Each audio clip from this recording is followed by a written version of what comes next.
नमस्कार दोस्तों, मैं विवेक चौधरी हार्दिक स्वागत करता हूं अपने चैनल एसएससी के तूफान पर। कल हमने हिंदी वर्णमाला का भाग 1 आपको कंप्लीट करा दिया था। आज हिंदी वर्णमाला का भाग 2 शुरू हुआ है। भाग 1 में हमने क्या पढ़ा था, थोड़ा सा पहले वो जान लेते हैं। हिंदी वर्णमाला में वर्ण क्या होते हैं कि लघुत्तम वाक् ध्वनि को वर्ण कहा जाता है। सबसे छोटी इकाई शब्द की वर्ण ही होती है, ठीक है। और वो ध्वनि कैसी होनी चाहिए, वो सार्थक ध्वनि होनी चाहिए, अर्थात उसका अर्थ भी होना चाहिए। तो वर्ण के कितने भेद हैं या ध्वनि के कितने भेद थे, वो थे 2, स्वर और व्यंजन। अब स्वर और व्यंजन जो होते हैं उनको कितने वर्गों में डिवाइड किया गया है, वो 3 वर्गों में डिवाइड किया गया है। पहला क्या था, उच्चारण के आधार पर। पहला था उच्चारण के आधार पर और दूसरा था वायु संवेग के आधार पर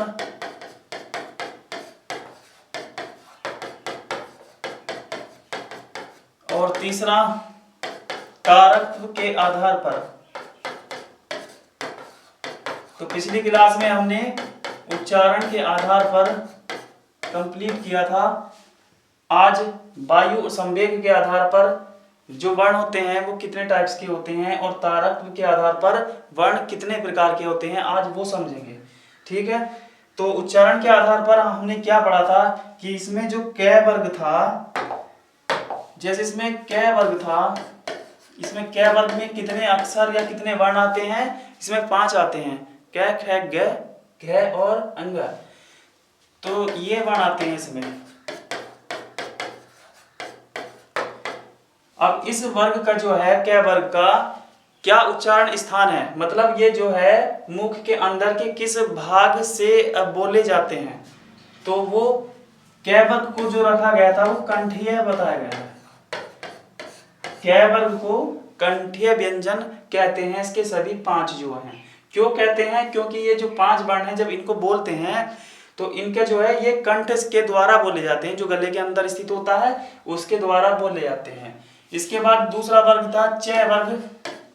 च वर्ग में भी 5 ही अक्षर आते हैं, 5 ही वर्ण आते हैं। तो इसका क्या उच्चारण स्थान था, इसका उच्चारण स्थान जो था तालव्य, मतलब जब इनको बोलते हैं तो जीभ जो है वो तालव्य से टकराती है, इसलिए इनको तालव्य व्यंजन कहा जाता है। इसके बाद कौन सा वर्ग आता है, ट वर्ग। ट वर्ग में भी 5 अक्षर थे, उनको क्या कहा गया है, उनको मूर्धा कहा गया है। और उसी प्रकार अगला कौन सा वर्ग था, वो था त वर्ग। त वर्ग को दंत्य, दांतों का इसका प्रयोग किया जाता है इनको बोलते समय। और लास्ट का था प वर्ग, जिनको ओष्ठीय व्यंजन कहा गया है। ये 25 व्यंजन होते हैं जिनको स्पर्शी व्यंजन कहा जाता है, और स्पर्शी व्यंजन में भी 16 मूल स्पर्शी होते हैं, ठीक है। आज आपने पिछली क्लास में पढ़ लिया था। चलिए आज नेक्स्ट दूसरा जो नंबर है वायु संवेग के आधार पर वो पढ़ते हैं। तो जो वर्ण है वो वायु संवेग के आधार पर कितने प्रकार के हो सकते हैं, वायु संवेग के आधार पर वर्ण कितने प्रकार के होते हैं, ठीक है। वर्ण जो है वो वायु संवेग के आधार पर वो कितने प्रकार के होते हैं। वायु संवेग क्या होता है, जिन वर्णों को बोलते समय वायु का मुख से बाहर निकलना वो वायु संवेग कहलाता है। किसी वर्ण को बोलते समय थोड़ी सी कम वायु निकलती है और किसी को बोलते समय अधिक वायु निकलती है, कि उन्हीं के आधार पर 2 वर्गों में डिवाइड किया गया है इनको, ठीक है। तो वो कौन कौन से हैं, पहला है अल्प प्राण और दूसरा है महाप्राण, ठीक है। पहला है अल्प प्राण और दूसरा है महाप्राण। अब ये बताइए कि प्राण किसको कहा गया है, तो प्राण वायु को कहा गया है, ठीक है। प्राण जो वायु को कहते हैं, अर्थात पहली के अल्प प्राण की परिभाषा क्या होती है कि वे वर्ण जिनको बोलने में कम वायु का संवेग हो, जिनको बोलने में कम वायु का संवेग हो तो वो क्या कहलाते हैं, वो अल्प प्राण कहलाते हैं। अर्थात इसकी दूसरी डेफिनेशन आप इसको किस तरीके से याद कर सकते हैं कि जिनको बोलने में बहुत कम समय लगता है, जिनको बोलने में बहुत कम समय लगता है उनको अल्प प्राण कहा जाता है। ठीक है, अब बात करते हैं महाप्राण की। महाप्राण क्या होता है, ठीक इसकी उल्टी परिभाषा उसकी हो जाएगी, अर्थात बेवर्ण जिनको बोलने में अधिक वायु संवेग हो, अधिक वायु संवेग हो तो वो क्या कहलाते हैं, वो महाप्राण कहलाते हैं। अर्थात जिनको बोलने में अधिक समय लगता है, जिनको बोलने में अधिक समय लगता है वो कहलाते हैं महाप्राण। अब वो कौन कौन से वर्ण हैं जो अल्पप्राण में आते हैं और वो कौन कौन से वर्ण हैं जो महाप्राण में आते हैं उसके बारे में समझते हैं। ठीक है, तो सबसे पहले हम एक चीज नोट करा दें इसमें। नोट क्या चीज है इसमें कि वर्ण दो टाइप के होते हैं, स्वर और व्यंजन। क्या स्वर जो है अल्पप्राण महाप्राण के आधार पर डिवाइड कर सकते हैं, तो इसका आंसर होता है नहीं। अर्थात स्वर ना तो एक मिनट, स्वर ना तो अल्पप्राण होते हैं और ना ही महाप्राण होते हैं। तो सबसे पहला मुख्य जो फैक्ट है इसका, ये चीज आपको जरूर पता होनी चाहिए कि स्वर जो है ऐसे लेकर मूल तक बात करें या पूरी की बात करें, अंग तक अह तक, वो क्या है, वो ना तो अल्पप्राण में गिने जाते हैं ना वो महाप्राण में गिने जाते हैं। अब बात आती है व्यंजनों की। ठीक है, तो कौन सा व्यंजन अल्पप्राण है, कौन सा व्यंजन महाप्राण है, उसके लिए हम सबसे पहले हम वर्णमाला का यूज करते हैं। क ख ग घ अंग। फिर कौन सा वर्ग आता है, ये है क वर्ग, और दूसरा वर्ग है च छ ज झ य। फिर आता है ट वर्ग, ट ठ ड ढ अण। फिर कौन सा वर्ग आता है, त वर्ग, त थ द ध न। और फिर प वर्ग, प फ ब भ म। और उसके बाद आते हैं यार अलावा, और फिर आते हैं स स और ह। ठीक है, ये सभी आते हैं। ये क्या लिखे गए हैं, सभी मूल व्यंजन लिखे गए हैं। कितने होते हैं ये 33 होते हैं। ठीक है, 25 को तो वर्ग में डिवाइड किया गया है, सॉरी 25 को तो इनको कहां से लेकर, कैसे लेकर मैं तक 25 जो व्यंजन है उनको वर्गों में डिवाइड किया गया है। पहले को का वर्ग कहते हैं, मतलब प्रत्येक अक्षर जो स्टार्टिंग आता है उसी को वर्ग का नाम दिया गया है। ठीक है, और ये यार अलावा जो होते हैं ये क्या होते हैं, ये अंतस्थ व्यंजन होते हैं, जिनको बोलते समय क्या क्या होता है, मतलब वायु जो है बाहर निकलती है। स है, इनको क्या नाम दिया गया है, इनको ऊष्म व्यंजन कहा जाता है, क्योंकि इनको बोलते समय जो गर्माहट निकलती है। ठीक है, इसलिए इनको ऊष्म मतलब गर्मी होता है ना, इसलिए। अब बात करते हैं इनमें कौन सा अल्पप्राण है और कौन सा महाप्राण है। अच्छा, इनको बोलकर देख लीजिए, आपको खुद पता चल जाएगा कौन सा प्राण है। देखो ये बोलते हैं का एकदम बोला गया ना। फिर उसके बाद ख, थोड़ा अधिक मतलब वायु का संवेग हुआ, थोड़ा अधिक समय लगा उसको बोलने में, तो ये हो गया अल्प प्राण, ये हो गया महाप्राण। ठीक है, ये अल्प प्राण, ये महाप्राण। फिर ग, जल्दी बोला गया, ये क्या हुआ अल्प प्राण, और घ ये थोड़ा अधिक समय लिया इसने, तो ये क्या हुआ महाप्राण। अंग मतलब थोड़ा लेट बोला जाएगा, सॉरी जल्द बोला जाएगा, तो ये क्या हुआ अल्प प्राण। तो अल्प प्राण के लिए एक अच्छी सी ट्रिक थोड़ा सा याद कर लीजिए कि प्रत्येक वर्ग के पहला, तीसरा और पांचवा, मतलब प्रत्येक वर्ग का पहला, तीसरा, पांचवा वर्ण क्या होता है, वो अल्प प्राण होता है। वो क्या होता है, अल्प प्राण होता है। प्रत्येक वर्ग में चेक कर लीजिए इसको, च ज अण। ठीक है, तो ये क्या होते हैं अल्प प्राण। इसमें ट ड, इसको देर से बोला जाएगा ढ, है ना, और इसको क्या बोला ण, जल्दी बोला गया, तो ये क्या हुआ अल्प प्राण। त द न, ये अल्प प्राण। ये तो हो गया वर्ग तक, है ना। अभी एक और रह गया प व और मैं। तो कुल मिलाकर यहाँ पर कितने हो चुके हैं, मतलब हर वर्ग में 3-3 लिए जा रहे हैं, पहला, तीसरा, पांचवा, अर्थात विषम नंबर पर जो स्थित हैं। तो 3 प्रत्येक वर्ग में लिए जाएंगे तो वर्ग होते हैं 5 और 3 पंजे 15। तो 15 तो वर्गों में से क्या हो गए, वो हो गए अल्पप्राण। ठीक है, अब बात करते हैं नीचे बचे जो 8 हैं, नीचे जो बचे 8 हैं तो उनमें से देख लीजिए कौन सा जल्दी बोला जाए, या र ल ब, मतलब थोड़ा जल्दी बोले गए, चारों के चारों वर्ण जल्दी बोले गए हैं। तो पहला, तीसरा, पांचवा वर्ण के साथ साथ अंतस्थ व्यंजन, जो भी अंतस्थ व्यंजन है वो कौन कौन से हैं, या र ल व, ये सभी क्या होते हैं, ये सभी अल्पप्राण होते हैं, ये सभी क्या होते हैं, ये अल्पप्राण होते हैं। अब स और है, चारों के चारों डिजिट जो है इनको जब बोलते हैं तो ना अधिक समय लग रहा है, तो ये अल्पप्राण में इनकी गिनती नहीं आएंगी, अर्थात ये क्या होंगे, ये होंगे महाप्राण।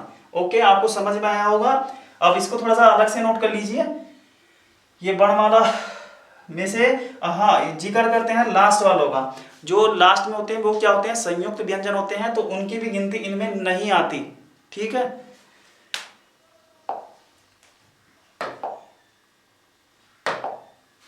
तो इससे हमें क्या सिद्ध हुआ कि अल्पप्राण कौन कौन से होते हैं, पहला, तीसरा, पांचवा वर्ण, कुल कितने हुए, वर्ग के हिसाब से कुल कितने हुए, वो हुए 3 पंजे 15 हो चुके हैं यहाँ तक। ठीक है, इसके बाद और कौन कौन शामिल हो जाते हैं इसमें, या र ल व, ये कितने हो गए, 4, अर्थात अल्पप्राण की संख्या कितनी हुई, 19, अल्पप्राण की संख्या कितनी हुई, 19। ठीक है, शेष कितना बचना चाहिए 33 में से, जो शेष बचते हैं वो क्या होते हैं, वो होते हैं महाप्राण।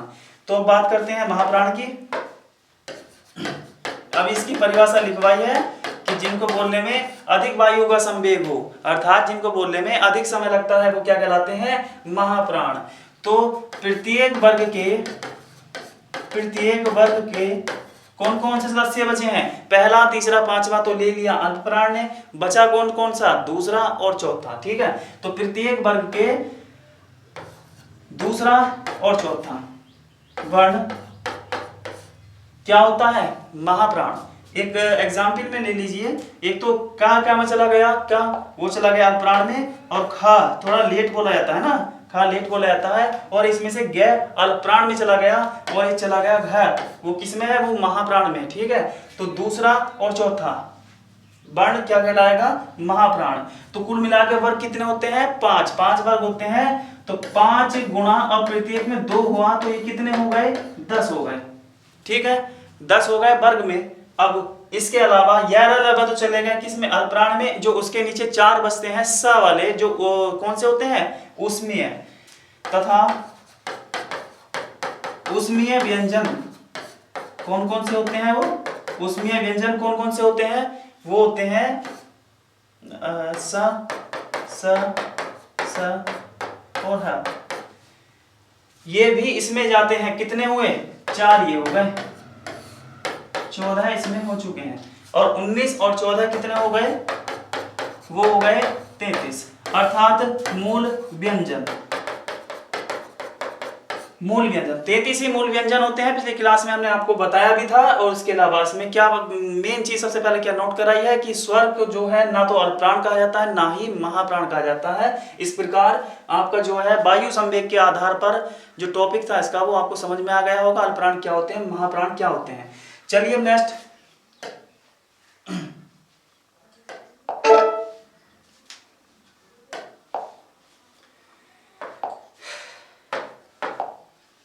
अब तीसरा स्टार्ट हो चुका है। तीसरा इसका जो वर्गीकरण है, तीसरे पर नंबर पे कौन सा रखा गया था, किस आधार पर, तारकत्व के आधार पर,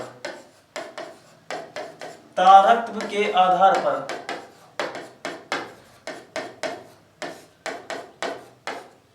तारकत्व के आधार पर वर्ण, तारकत्व के आधार पर वर्ण किसको कहते हैं, सबसे पहले तारकत्व समझ लीजिए। तारकत्व होता क्या है, इसको हम कंपन कह सकते हैं, इसको हम कंपन कह सकते हैं। कंपन को अंग्रेजी में वाइब्रेशन कहा जाता है। ठीक है, तो कुछ वर्ण ऐसे हैं जिनको बोलते समय ना थोड़ा शरीर में कंपन सा होता है, वाइब्रेशन सा होता है। तो उस आधार पर ना वर्णों को दो वर्गों में डिवाइड कर सकते हैं। वो कौन कौन से होते हैं? पहला है अघोष, ठीक है। दूसरा है घोष। तो कुछ स्टूडेंट जो है ना इसमें थोड़ा सा कंफ्यूजन मतलब मान लेते हैं कि एक कभी कभी क्वेश्चन आ जाता है कि निम्न में से कौन सा सघोष है। अब इन दोनों में कहीं सघोष तो लिखा नहीं है, तो सघोष कहेंगे किसको? ठीक है, तो अघोष तो हो गया अलग, और अघोष का विपरीत क्या हुआ? सघोष। अर्थात घोष को ही क्या कहा जाता है? सघोष कहा जाता है। ठीक है, तो घोष और सघोष दोनों एक ही बात है। ठीक है, तो अब अघोष क्या होता है और सघोष क्या होता है? ठीक है, अघोष की परिभाषा, अघोष वे वर्ण जिनको बोलने में कंपन ना हो, जिनको बोलने में कंपन ना हो, क्या कहलाते हैं? वो कहलाते हैं अघोष। अघोष कहलाते हैं। ये इसकी परिभाषा हो गई है। ठीक है, सघोष क्या होता है? वे वर्ण जिनको बोलने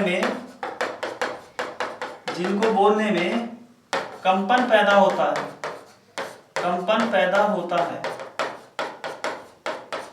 क्या कहलाते हैं? वो सघोष कहलाते हैं, अर्थात घोष कहलाते हैं। वो घोष कहलाते हैं। नोट कर लीजिए इसको, क्योंकि बहुत ही इंपॉर्टेंट जो चैप्टर चल रहा है आपका घोष और सघोष का। ठीक है,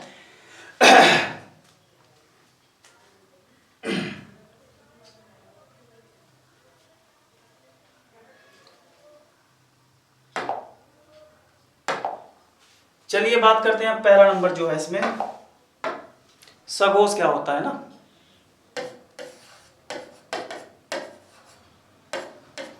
सॉरी, पहला क्या था? अघोष। अघोष करते हैं पहले।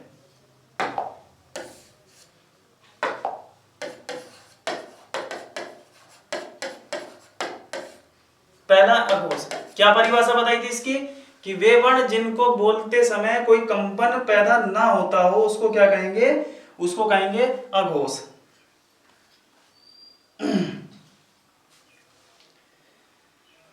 इसके लिए वर्णमाला का यूज करते हैं। ठीक है, थोड़ा सा क ख ग ग अंगा च छ ज झ अंगा ट ठ ड ढ अंगा थ थ द थ थ द ध ध और यर अलावा और स ठीक है, ये मूल व्यंजन होते हैं। हाँ, इसमें एक बात और आती है कि अल्पप्राण महाप्राण में कोई स्वर की गिनती नहीं आती, लेकिन घोष और अघोष जब तारक के आधार पर बात करते हैं तो तब स्वर उनमें आते हैं। वो कौन से में आते हैं वो आपको थोड़ी देर में आपको पता चल जाएगा। तो अघोष क्या होते हैं? जिनको बोलते समय जो है ना कंपन बिल्कुल ना हो। तो बताइए कि कौन सा होना चाहिए जिसमें कंपन ना होता है? बोल के देख लीजिए, इसमें क्या होता है? क ख कोई कंपन हुआ, क ख दोनों में कोई कंपन नहीं हुआ। अर्थात अब ग जब ग बोलेंगे ना तो उसमें कंपन पैदा होता है। तो ये क्या होते हैं? ये अघोष होते हैं। मतलब अब प्रत्येक वर्ग की बात करते हैं। ये हर वर्ग का पहला दूसरा, प्रत्येक वर्ग का पहला दूसरा। तो इसको नोट कर लीजिए। अघोष कौन कौन से होते हैं? प्रत्येक वर्ग का पहला दूसरा वर्ण, पहला दूसरा वर्ण। ठीक है, पहला दूसरा वर्ण क्या कहलाता है? अघोष कहलाता है। अघोष होते हैं। यहां पर कितनी संख्या हो चुकी है उनकी? 2 और 5 वर्ग हैं तो 2 पंजे 10, 10 अघोष हो चुके हैं। ये जो बाद में है ना, ये बाद वाले क्या होते हैं? इनमें इनको जब बोलते हैं ना, इनमें कंपन होता है, तो ये क्या होने चाहिए, ये सघोष में गिनती आती है इनकी, ठीक है। अब ये जो नीचे बचे हैं इनकी बात करते हैं, इनमें से कौन सा होता है, तो इनमें जो शामिल होते हैं वो केवल 3 होते हैं, स और स, ठीक है। तो इनमें 3 होते हैं, स और स। तो कितने हो गए भैया, 10 तो हो गए वो, क्योंकि प्रत्येक वर्ग का 2-2 आएंगे ना, तो 5 वर्ग होते हैं, 2 पंजे 10 और 10 और 3 हो गए ये वाले। इनमें केवल ह को छोड़ दिया जाता है, ध्यान रखना इसमें, ह को छोड़कर, क्योंकि ह जो होता है ना वो उसमें जाता है घोष में। तो 10 और 3 13, यहाँ पर क्या हो गए हैं 13, ठीक है। इसको नोट कर लीजिए, ये आपका अघोष जो था, अघोष बाण कौन से होते हैं वो आपका कंप्लीट हो चुका है, ठीक है।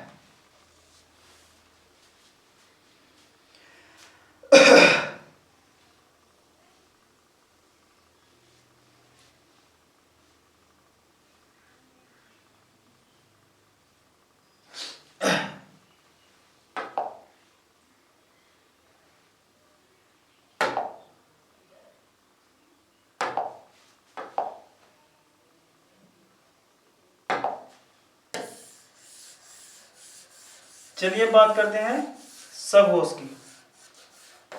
सघोष का दूसरा नाम क्या है, उसको घोष भी कहा जाता है, उसको घोष भी कहा जाता है। घोष या सघोष,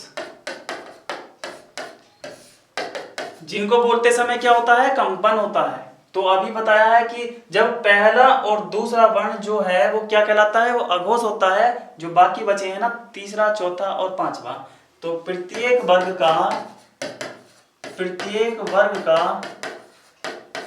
तीसरा, चौथा, पांचवा वर्ण क्या कहलाते हैं, सघोष कहलाते हैं, सघोष कहलाते हैं, ठीक है। तीसरा, चौथा, पांचवा वर्ण सघोष कहलाते हैं। ये तो बात होगी वर्ग की। इसके अलावा कौन कौन से बचे, अंतस्थ व्यंजन, अंतस्थ व्यंजन कौन कौन से होते हैं, य, र, ल, व। और इसमें एक और जुड़ जाता है, जिसको पिछले उसमें छोड़ दिया गया था ह को, तो इसमें है और जुड़ जाता है।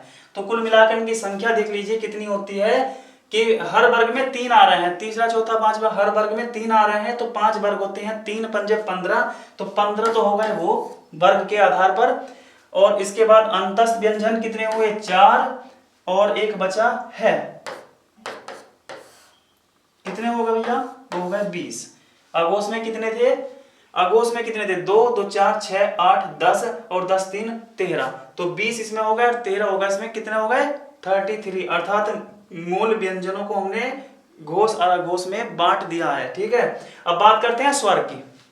तो स्वर किसमें जाने चाहिए, अल्पप्राण महाप्राण में तो ये जाते नहीं है, लेकिन घोष और सघोष दोनों, अघोष और सघोष दोनों में स्वर का वर्णन किया गया है। तो किसमें जाने चाहिए, तो ये नोट कर लीजिए कि सभी स्वर जो होते हैं वो घोष या सघोष, घोष या सघोष होते हैं। अतः इनकी संख्या कितनी हो जानी चाहिए, अब आप बता दीजिए कितनी संख्या इनकी हो जानी चाहिए। तो 20 तो हो गए व्यंजन, 20 तो हो गए इसमें व्यंजन, और 11 होते हैं स्वर। मूल वालों की बात चल रही है ना, मूल व्यंजन और मूल स्वर, उनकी बात चल रही है केवल। तो कितने हो गए हैं 31। तो 31 कुल वर्ण क्या हो जाते हैं, वो सघोष हो जाते हैं। 31 कुल वर्ण क्या हो जाते हैं, वो सघोष हो जाते हैं, ठीक है। तो आज की क्लास आपकी बस इतनी ही, क्योंकि इसका भाग 3 और रह गया है, और इसका भाग 3 में क्या होगा, आपको जो है ना एक्स्ट्रा थोड़ी नॉलेज मिलेगी। मतलब जो ऐसे क्वेश्चन जो कभी आपने शायद कभी कम पढ़े हों या बहुत कम पढ़े हैं ना, तो आपको जो भाग 3 में ना इसका पूरा वर्णमाला जो लास्ट है वो काफ़ी इंपॉर्टेंट हो जाएगा आपके लिए। तो आज के लिए केवल इतना ही।